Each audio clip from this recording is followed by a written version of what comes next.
Hello YouTube, this is Hunter Search of the Brawler Cafe, bringing you the second tier list as promised for wrapping up the Battle Planet year.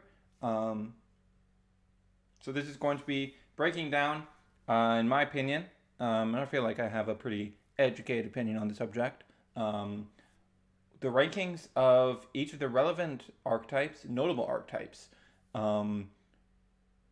as of the end of Age of Aurelus, as of the last wave released, which is the one with the Aurelus Green. That's really the most major thing that happened with that, is that Green became an actual deck. But as we're going to get into, it's not that high tiered of a deck anyways, so it's not that big of an impact regardless. These last three tour waves have not been doing much. The most impactful recent thing was the release of Aquas Cubbo. Yeah, let's get into it. This is going to be much shorter. This is not going to be an 80-minute rigmarole like the individual Bakugan tier list was, because that was 300 Bakugan, and this is like 25 deck types. So let's get started.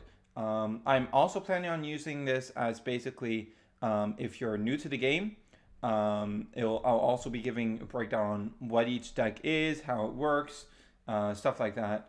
So let's get into it. I'm planning on going very specifically from the top to the bottom, not in the order they appear here, because like it's easy to keep everything on the screen. So let's get into it. Tier 0 is just here for demonstration purposes. There's no Tier 0 deck. So for those who are not aware, what Tier 0 means is that a deck is the best deck in format. Like in Undisputed, it has no bad matchups.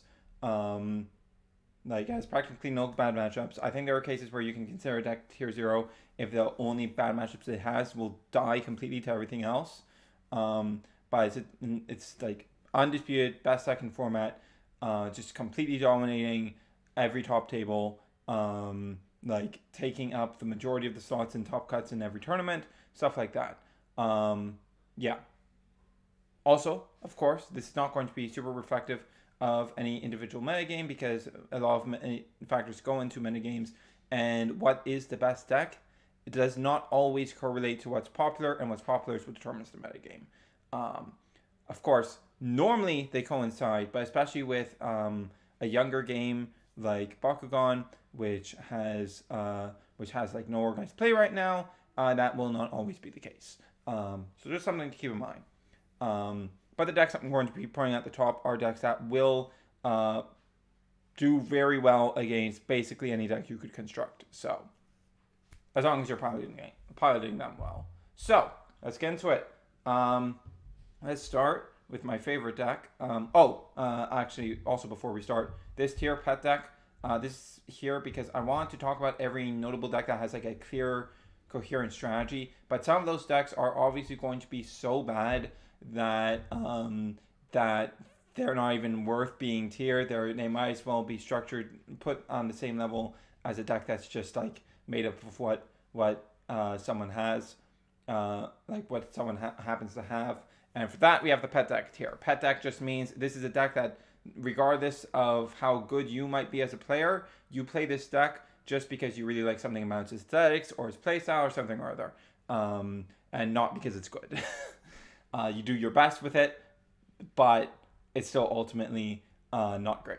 And that's a pet deck. Okay, so let's get into it. So, no tier 0 deck. There's no deck that I feel is so strong that it's just dominating. Some people might tell you that is Power Creep Boys. Those people are wrong, as we'll get into when we talk about Power Creep Boys. But, start things off. Now, this is not by a very wide margin, but I do... No, that's the wrong one. But I do think Aquas Ventus HTN is the best deck in the format. So, Pires has some really nice tools. Don't get me wrong. However, the consistency of having two Bakugan with strong Evos is really, really strong, and Ventus gives nature's power. Just nature's power is really nice. And something I've actually been considering more recently is putting in Rock Riser. Since most of your opponents are going to be Magic Shield, the only real notable opponents that you're fighting that aren't Magic Shield are Dragonoids, which you still have Confused for. So you have access to that as well. That's something I'm going to be experimenting with And you might see a video up by now with me very much playing with that. Because I plan, if I can find Rock Risers, to use it in my week tournament deck this week, last week at this point, at the upper hand. Regardless, yeah, this deck is really strong. Ventus is Nature's Power is amazing. Aquas Chaos, like basically this faction combination gives you access to the best B power boosting in the game. Absolute undisputed. Now, might can be a bit of a problem as well as early game. However, HTN acts as a natural deterrent to might, as does Blinding Ink and that sort of thing. And if you're really worried about it, you can tech in some Ventus damage reduction stuff. But I don't think might is able to dish out damage to this deck consistently enough to really dethrone it from this spot. Now, below that, we are going to have good stuffs, or as the community likes to call it, power creep boys. Oh, right, HTN has a deck type. Forgot to talk about that. So if you're not aware, HTN is a deck revolving around Chaos Titan Ilias. He is a weak base form of 305 Magic Shield and Flame Fist, but he evolves at 4 cost to become 800, 8, and he gets an additional plus 200 on a Magic Shield and picks up any other core on the field. So that puts him up to 2300. He has additional effect when he's on a Flaming Fist that he gets plus 4 damage. So if you grab a plus 6 Flaming Fist, he's going to have 18 damage. Very hard to beat, hits very, very hard. You pair this with Aquas, usually using Aquas Cubbo because that's saying 1350B, and Aquas' card pool is amazing. And then in this version, you use Ventus Pegatrix, which is 1150 on a Magic Shield in base form and 4 cost, and goes up to 2250 for 3 energy as its Evo. So almost as strong as HTN with the double Magic Shield. Now, with those lineup, of course, you only have 3 Magic Shields. But most decks that you're fighting are going to be opposing Magic Shield decks anyway, so you're going to have ones to grab. If you're not, you're probably either fighting a Might-focused deck, which you can grab Flaming Fists for that situation, or it's a deck that is going to be lagging behind you enough that you can just pretty safely grab a plus 400 shield, which your Pegatrix is going to be bringing. So yeah, that's that deck. So the deck I would rank after that is Good Stuffs, aka Power Creep Boys, if built correctly. So Power Creep Boys, very strong. This is a deck using Aurelus Hydronoid, which hits 1450 on a Flaming Fist and 5 damage. Pyrus Nobilius, which hits 1350 on a Magic Shield, and Aquas Cubbo, which hits 1350 on a Magic Shield. The Aquas Pires faction combination is extremely strong, gives you the best rerolls in the game. It's a bit lacking when it comes to flips, but if you're always winning, it doesn't really matter, and it's pretty easy to have a very much big advantage when it comes to winning battles when your base forms are all 1350 or higher. Now, the problem with this deck, of course, is that its Evos aren't great. The only good Evo in this deck is Aurelus Hydronoid, who is monstrously strong. 2450 for 4 energy, plus 1000 B. Really, really good. Carrying an Aurelus in a deck with Aquas also gives you access to Liquid Arts, one of the strongest cards in the game, to be honest. And if you so choose, you can also run Wildfire. As I said, flip lineup is not very strong, and this deck struggles really hard in the mid game and late game because of the fact that your only good Evo is Aurelus Hydronoid. And it's very easy for a smart opponent to just go, okay, I'm going to take this hit from Aurelus Hydronoid, and then I'm going to bully your other Bakugan with my strong Evos. And then you don't have to deal with Hydronoid. That's why a deck relying on one good evolution will tend to falter when fighting other strong decks. Now, from this point forward, I'm probably don't take these as like word of God rankings like within a tier. Like right now, I'm gonna put another version of HTN up here. I'm not actually sure if this is better than Good Stuffs, and I'm not sure if the next deck that's going to be the last deck in tier 1 is where it is in relation to these either. But I am fairly confident that HTN beats them all fairly consistently, so I would feel confident putting that at the top. Or at least has a favorable matchup by whatever small percent that might be. So HTN is HTN Aquas Pires version. Instead of bringing the Ventus Pegatrix, you're instead bringing the Aquas Cabo Pires Peruvian. So you're very, very similar to a Good Stuff's deck. However, one of your base forms is super, super weak. And does not become stronger upon evolution. Okay, I'm going to be frank about this. With the exception of the ability to use Wayne to deal with a very troublesome deck that we're going to talk about in a moment. I think this is just a worse version of Power Creep Boys, because you have like basically all the same flaws as that deck, but with a weaker base form, and your big Evo is weaker than Aurelus Hydronoid. It's like literally all the same issues.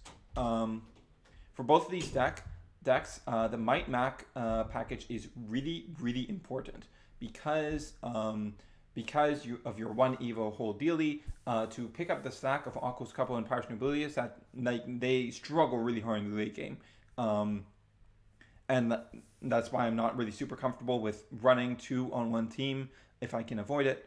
What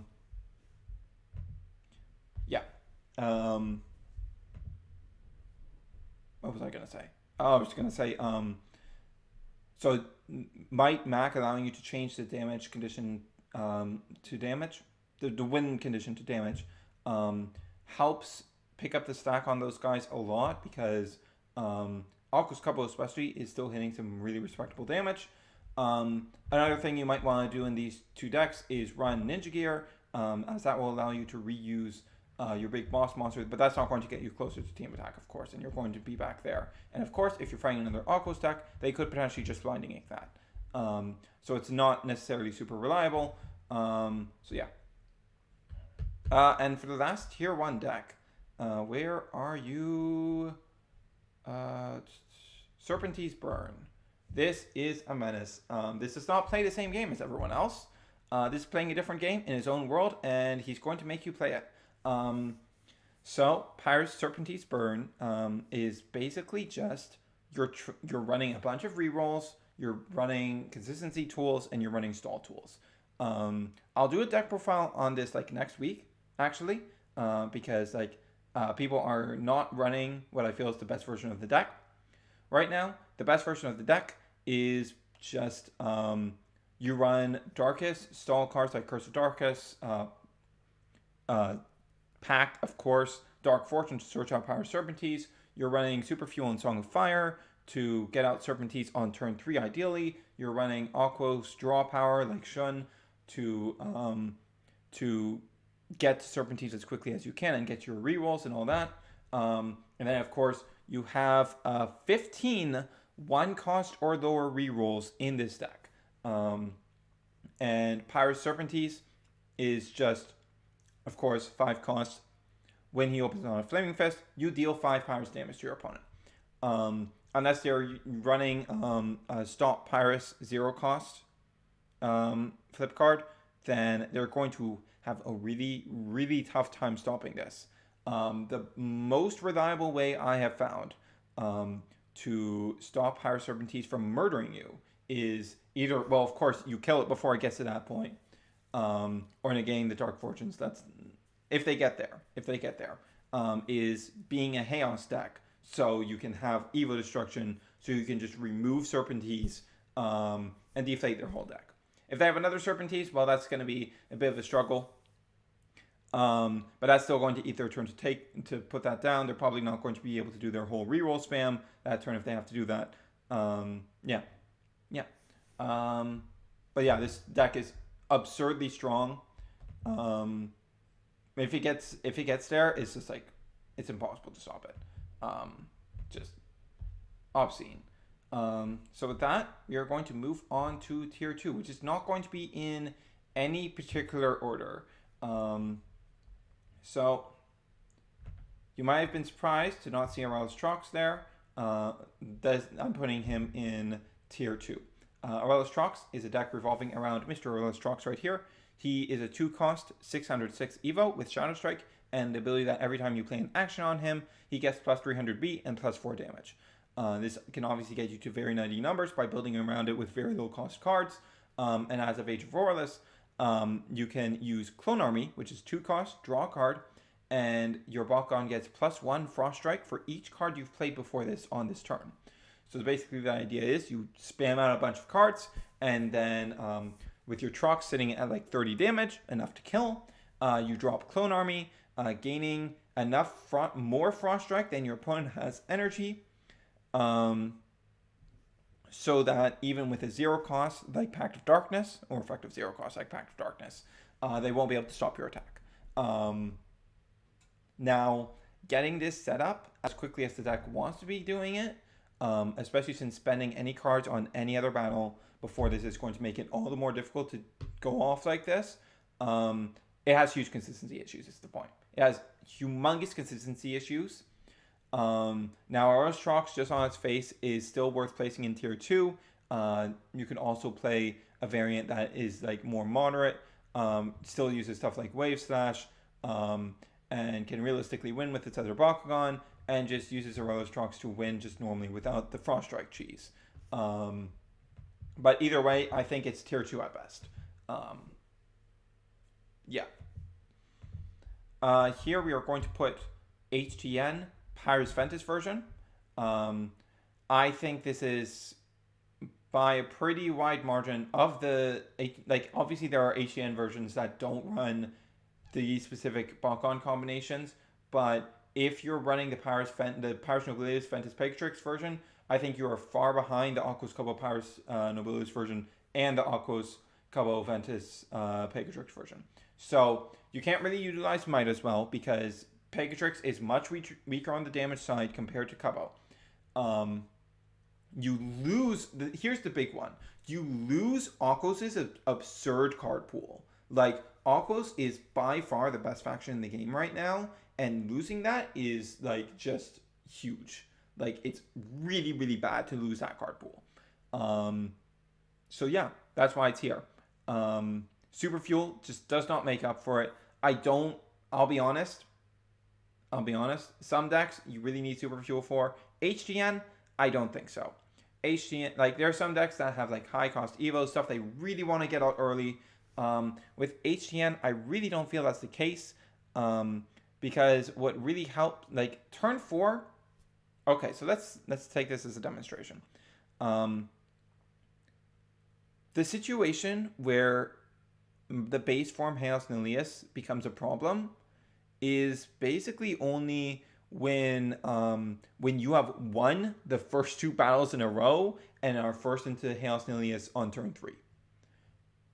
Like, your opponent could, like, bait into that situation, but it's still, like, you're in an advantageous position here anyways.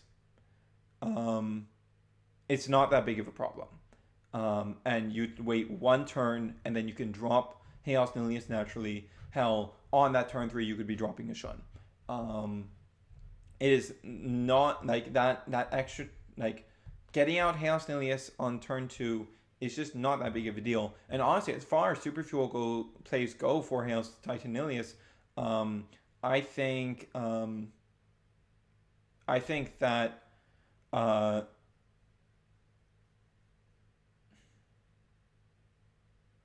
getting Shun out turn 1 is much stronger, much more powerful. But what I always see people talking about is getting out HTN turn 2.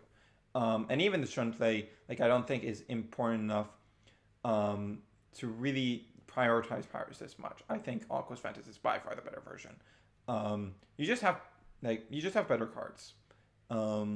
Your general card quality is just higher. And, like, here's the other problem. So of the power creep boys, the one who's absolutely the worst at utilizing Might is Pires Nobilitas, which is of course ironic, because he is the one that's bringing Might, but he is the worst one at using it.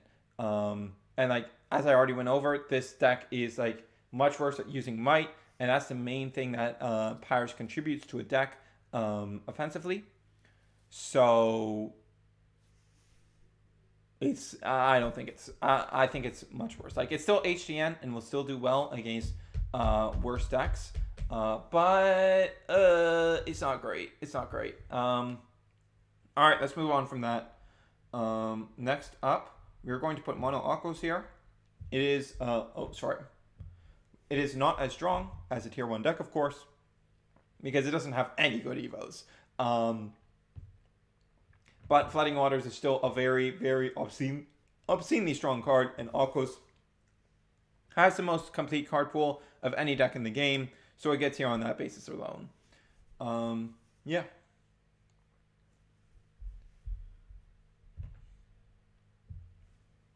Agra Fury is going to go here. So Agra Fury is big aggro deck. Controversial statement. Good Stuffs is an aggro deck too, and does the aggro job better, especially when you're running Might Mac with it, as you should be. But Agra Fury is basically, the idea is you have Pyro Serpentine Ultra, which becomes a 1512 under Fury, which is having no cards in hand. Then you run a Darkest, either Viceroy or Hydros Ultra.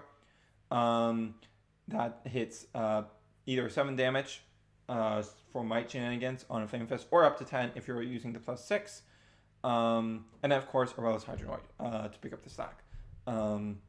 Very big damage, very reliant on Might Mac, but can hit you really hard and really fast.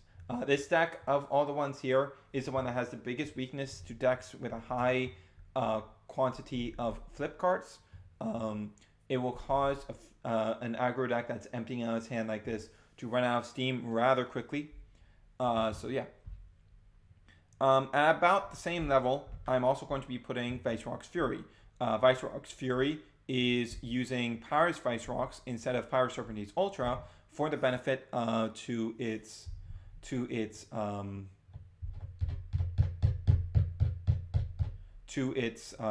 because it gets a Fury bonus in its base form. Now,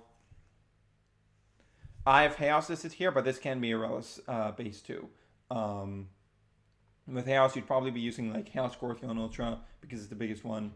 But you just use Chaos for additional good cards in the card pool. Honestly, you could use Aquas too. All those are solid options. Or for the Chaos, you could also use Tritonium because that hits like 9 damage on a normal Flame Fist and like 12. It hits pretty high. No, it's like 8 and 11. 8 and 11 is what it hits. But yeah. Aurelus Titan Dragonoid Ultra. This is just worse Good Stuffs, basically. It has the tool, all of the other tools that Good Stuffs has, except Aurelus Hydronoid is now Aurelus Dragonoid Ultra, which is obviously 300B weaker in base form and like 600B weaker when evolved, and evolves at the same cost. It's just the same deck, except you have the gimmick of most flips will not work. You would use it if you happen to be in a metagame where people aren't using where that's hard to beat, or people are really reliant on flips that if you're in an area which most people are, where people don't have access to Age of Aurelus and thus haven't started using the Stop Aurelus flips, which are very, very good because they're just good value cards. And a lot of Aurelus is played, and the big decks that you won't be scared of, that the things that you want to be scared of are usually Aurelus. So yeah, that goes there because it's just a slightly worse. Well, not slightly. It's a bit more than slightly, but it's just a worse Good Stuffs. Hail Simon Pegatrix Ultra. This is a less versatile and more steps version of HTN. However, it gets bigger. It hits like 3,300 when it goes off.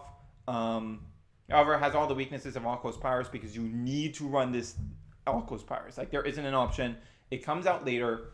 The Evil Diamond. I should explain myself. Sorry, I'm not explaining myself very well.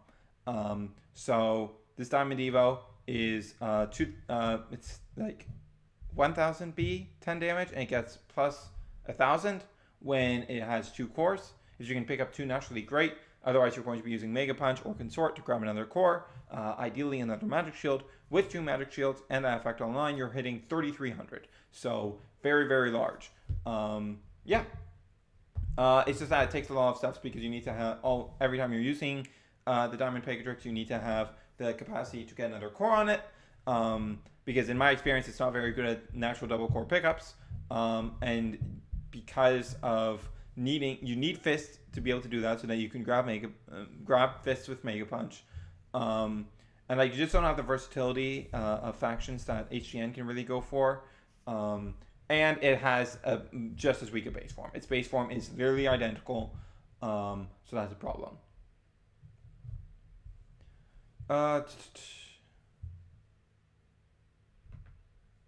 Heroes, it's here for very similar reasons that HTN is. I mean, not HTN, Chaos Diamond Pegatrix Ultra is. So it's a deck revolving around getting heroes out, but it's mostly for utilizing Chaos Mantinoid Ultra, which evolves for free when you have 3 or more heroes out. The benefits from Shargo, Shun, Dan, stuff like that is nice, but that's the main reason you're using that. It has a stronger base form, and it evolves for free, gains like plus 600B for its Evo. So yeah, it's hitting a solid 1750, but that's still not that strong, much stronger than the power creep boys are in base. And you end up kind of relying on, hey, what's my Dan getting me? Hey, Shargo boost, stuff like that. So it ends up lower on that, but it has a stronger early game. It has a stronger early game than HTN, which it kind of needs when it's a deck that needs to be setting up heroes like it does. Yeah. Goreen is also going to go here. Goreen is a deck so this is the premier underdog deck basically. Goreen is able to evolve. It needs to go through 2 forms. Yeah.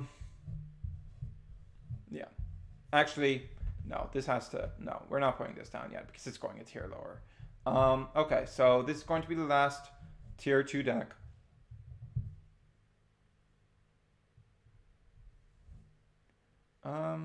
Yeah, this is going to be the last tier 2 deck. Hand control.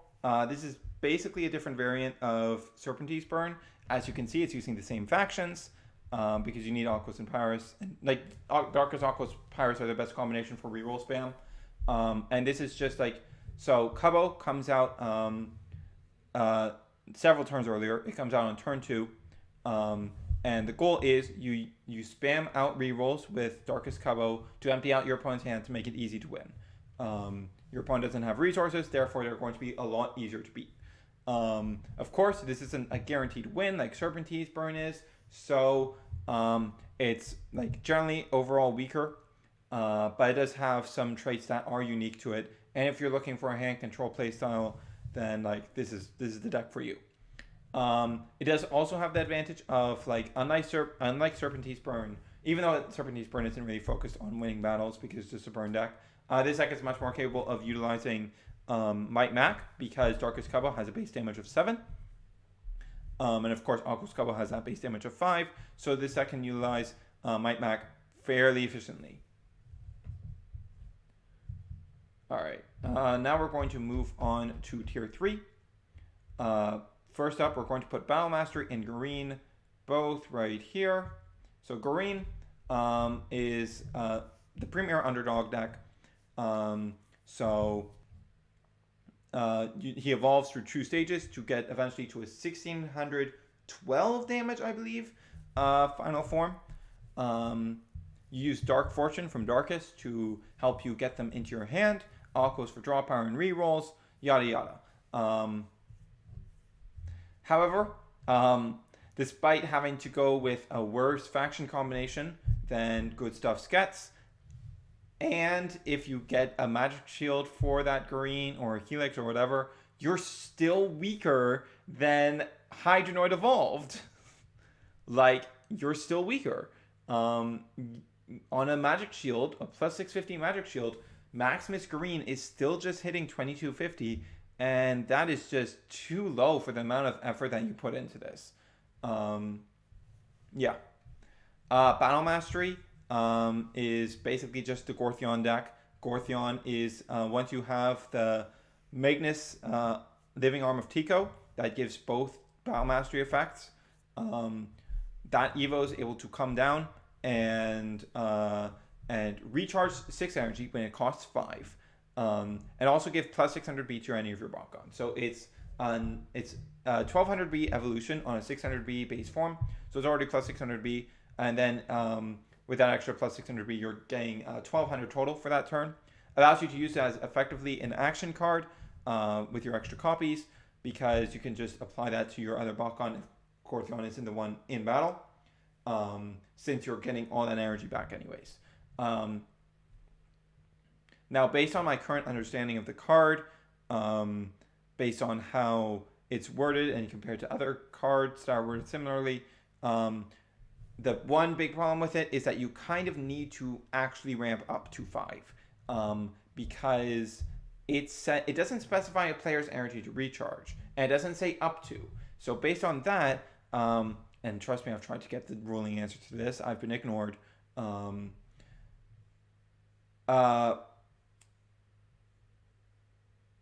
words. I blanked again. Okay, so basically, if you have less than 6 energy, you'd have to the rest of them would have to be recharged on your opponent's side.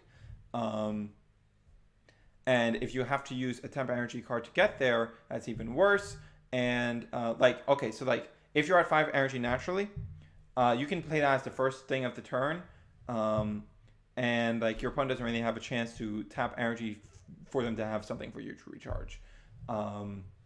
That's all of this. It works like this. It's a much better deck. It definitely runs Pires otherwise. Ventus gives it the ramp it needs, of course, and also gives it access to Tuskguard. Love that card. Love Tuskguard. Ventus Pegatrix is of course very, very good. So it certainly doesn't hurt. And Gortheon itself is a 600B Magic Shield Bakugan, so it's a very good base form just on that. Okay, other tier 3 decks. Dan Drago. So this is basically generally a worse version of Heroes that is more fragile, has more consistency issues. However, it has a much bigger payoff. There are other variants you can run of Dan Drago, of course, but I think this Heroes variant using Chaos is the best one. So basically the idea is here, you're using Pires Dragonoid, Aquas Cubbo, and Chaos Viceroy's Core, which brings double Magic Shield. So with that gives you a Magic Shield for all of your Bakugan. All of your Bakugan are also 5 damage base, which make them very good at winning with Might Mac, and you have 2 Flaming Fists to use for that. And then you just have like Shargo, Shun, and Dan for heroes. Get those out. Get Drago out. Have a 3000B boy on a Magic Shield that's going to be 3650. So very big. Drago always has that big surprise factor of, if you get this out, it's really hard for anything to beat it outside of like a burn deck.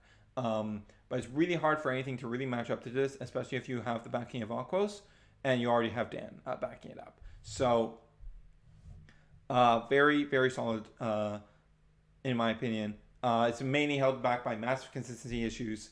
And the base forms it's bringing just aren't the best. Like you're bringing a 300, like a 950 on Magic Shield and an 850 on Magic Shield. So you end up very, very reliant on your Might Mac. And you don't have the best Evos either. Like Pires Drago, really good, but the other ones not so much. Green Fist and Shields and Helix are all going to go here. These decks are typically only hitting like 1050 with their bonuses in base form, which is just so far below the curve, it's just not acceptable. Like you just can't compete with that sort of thing. And Holy Flame is just not doing enough to make up for the weakness. Like Chaos Patrix is an 850B on a fist. Like that's really, really bad. Like to put this fully in perspective, Holy Flame is only getting you to tie with Aurelus Hydronoid. It's not great. They can pull out wins against these bigger decks, but they're going to struggle a lot. Helix can hit much higher numbers. However, it has the problem of that tending to zero out their damage, so it makes them not very threatening, and also their evos aren't very strong, so the deck struggles a lot. There's other variants of Helix you could run, of course. Ventus is a viable option over Aurelus, so is Pires, but none of them is really going to get over this big hump of a weakness that's going to cause them to lose more times than not against the tier 2 or 1 decks. And then the rest of these are just pet decks. Core Swap is using Aquas Mantinoid and both Ventus Draconiums.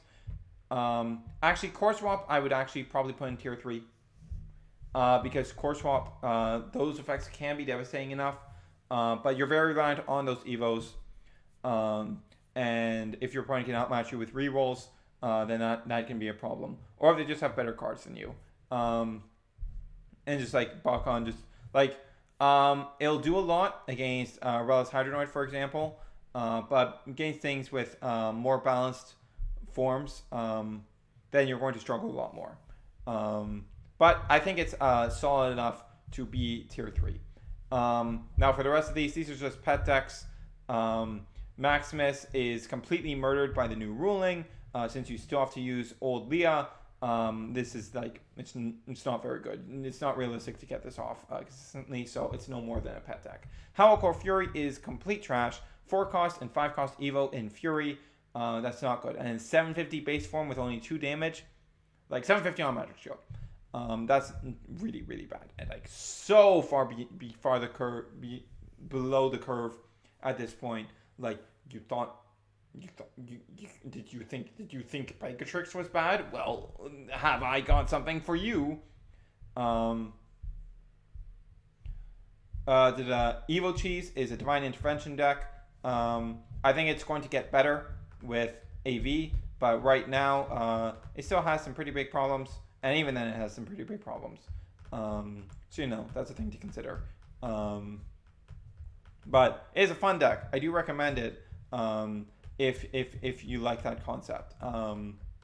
Yeah. Also has the nice cheese of, since it's Chaos Pires Ventus and it's using Maximus Dragonoid anyways, you can just tuck in a one of Winton and Leah and go, sometimes I win with Maximus WinCon.